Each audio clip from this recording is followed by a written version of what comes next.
President Trump vows economic D-Day, some kind of major economic attack, the most crushing economic operation ever taken against any country.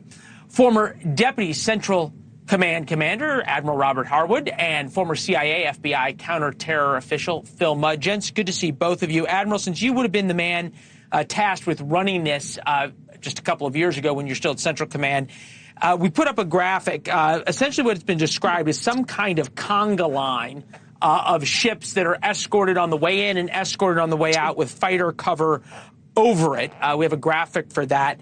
How are they doing it, number one? How dangerous is it, and how hard is it to continue?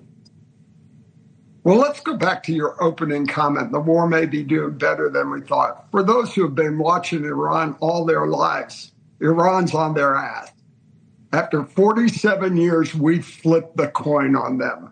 We've taken out most of their military. We've shut down a lot of their ability to fund their surrogates. We're moving oils, and we're financially absolutely destroying them.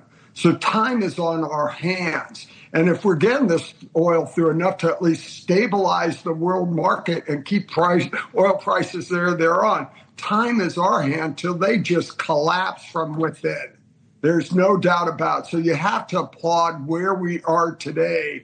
And you're right. What else is going on? What is going to change the dynamics internal to Iran? And when you can't pay your military, when you can't keep the lights on, where people can't drive their cars because they're out of fuel, that sure drives the internal pressure on the government like never we've seen before. And I would add to all this, this is no longer about negotiations, getting a deal. This is capitulation. They're either going to recognize the straits as international waterways, they're going to hand over their highly enriched uranium and declare they're not pursuing a nuclear weapon, or we're not going to stop.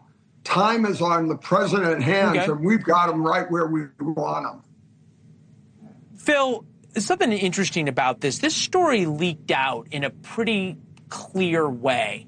Barak Ravid, the guy who wrote the article for Axios, is certainly well sourced, but the level of detail he had suggests that the United States in some way wanted this out there. They wanted the details. They wanted to rub the Iranians' nose in the fact that we're doing this. Why? And what does the Iranians take from that? I mean, my career, Leland, was looking at the world from the adversary's perspective. That's the Iranians' perspective. Let me give you two views on that, which I think are going to be a lot different than what an American perspective would be. Number one, the initial American objectives were destroy missiles, destroy nuclear, destroy leadership. I'm not sure we've succeeded in any category, especially if you're looking long-term at the capability of Iran to rebuild missiles, to rebuild nukes, if we don't want to bomb again, and to rebuild a leadership that may be even more conservative than the previous leadership. So from an Iranian perspective, the objectives weren't met. Number two, oil in the Strait of Hormuz.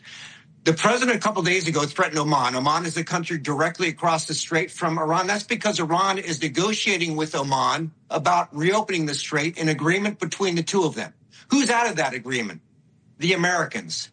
So I think if you're an Iranian, you're looking at this saying the objectives weren't met, and we may have some control over the strait with the country across the strait and without the Americans. Not that bad from the Iranians' perspective, Leland. Not that bad.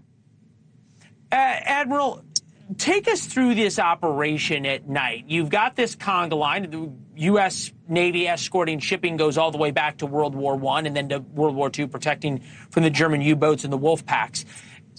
How long can this continue to go on? We did it in the tanker wars, but at some point there's an awful lot of U.S. military assets sitting there that are not able to take on or blunt Vladimir Putin, and they're certainly not able to keep the Chinese from creating mischief in the South China Sea. Leland, we can do this forever. Look, every year we decide we allocate resources, be it ships, be it aircraft carriers, be it fighters, even ground forces, to each theater, with the top three being EUCOM, PACOM, and CENTCOM. PACOM has always been on the top of that list. They've got the bulk of those assets. So if you're prioritizing Iran now, you can allocate those resources to CENTCOM for as long as you want to. And you can rebalance that and reevaluate it every year. But this is something the military does persistently.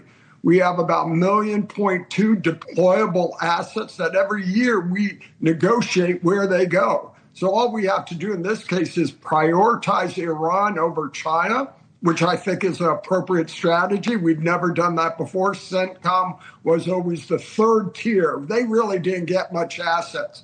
Understanding how important Iran is to both China, to Russia, and to the Islamic Revolution and the impact that has on our Gulf partners and Europe, it's time to prioritize Iran and the Middle East and ensure those assets are there for infinitum. We always, prior to the Obama... Phil, I got to give Phil the last word here, and I want to bring in, because the world is seeing what the U.S. is doing. The United Arab Emirates is suspending trade with Iran after coming under renewed missile fire. Phil, your point is well taken, that the Iranians view simply living to fight another day and continue the religious war is a victory. But the fact that the rest of the Middle East is realigning with the United States and with Israel against Iran, the fact that oil is getting through and that the Iranians are publicly embarrassed, that does put them in a weaker position, does it not? Not from my perspective. You're assuming that history is linear. If you're in Russia 5 years ago, you might have said the Americans are against us. We're not. If you're in North Korea, you might have said the Iranians are with the South Koreans. The president has suggested we're not. We might be thinking that we're forever in the Persian Gulf until China makes a move in the South China Sea. One of the issues here is not just what's happening with the UAE. One of the issues is the Americans with a global power reach, their ability to retain focus on the Strait of Hormuz. I don't buy it. I don't buy it. We've got a $40 trillion debt, China, North Korea, Russia. I don't buy it, Leland. Well, that's why we keep having both of you guys back. Thoughtful perspectives from years, decades of service in dangerous places to this country. Thank you both, gentlemen. Good to see you.